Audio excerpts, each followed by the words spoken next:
The Kawasaki KLE500 is finally here, and honestly, it's not quite the bike most people imagined. After all the EICMA hype, many expected a true adventure machine, something like a mini Tenere, or at least a bike with a hint of Tuareg 660 spirit. But what we got is closer to one thing, a smaller Transalp Kawasaki style.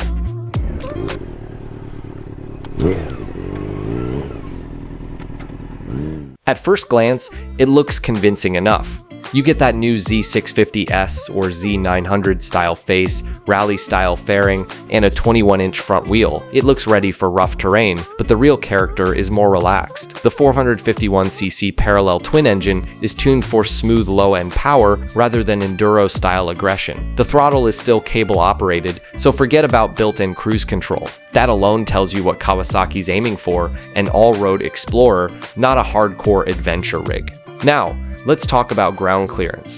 One of the most debated points. The official figure sits around 6.8 inches, which raised a few eyebrows since the front suspension travel is listed at 8.2 inches.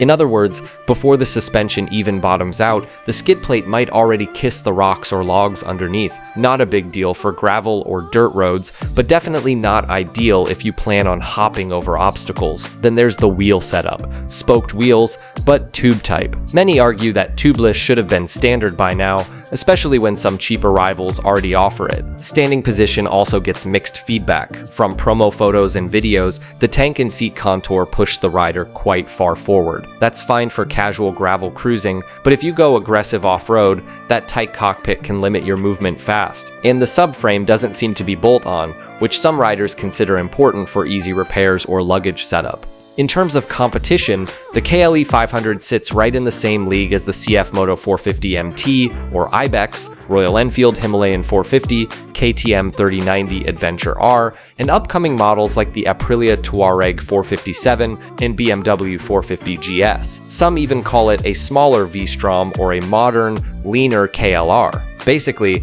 it's made for riders who spend most of their time on asphalt and light gravel rather than deep trails, which, let's be honest, is the majority of ADV owners. As for power and A2 license compatibility, it's unlikely Kawasaki will push it beyond 47 HP for the European market. Power to weight ratio rules mean manufacturers have to balance output and mass carefully.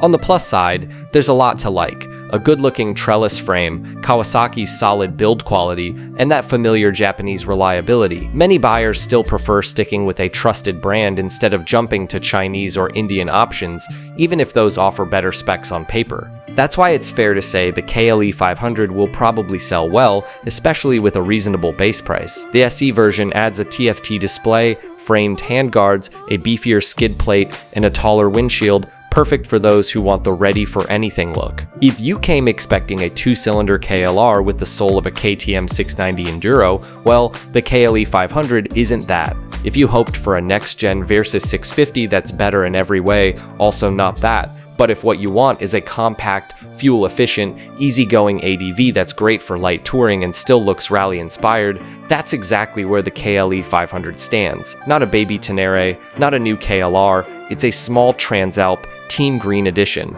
In the end, the KLE500 isn't a wrong turn, it's just not what most people expected. It's a versatile all-road machine built for asphalt and mild gravel, not a rally-grade explorer. Sure, it looks like one, but if you're chasing true rally bike performance, this probably isn't your ride. Big brands like Kawasaki tend to aim for bikes that work for most riders, not just the hardcore few, and that's exactly what this bike delivers. So, what do you think? Did Kawasaki play it too safe with the KLE500, or did they actually build the perfect real-world ADV for everyday riders? Let me know your thoughts in the comments. That's all for now. If you enjoyed this one, make sure to like, subscribe, and stay tuned for more upcoming bike news. See you in the next video.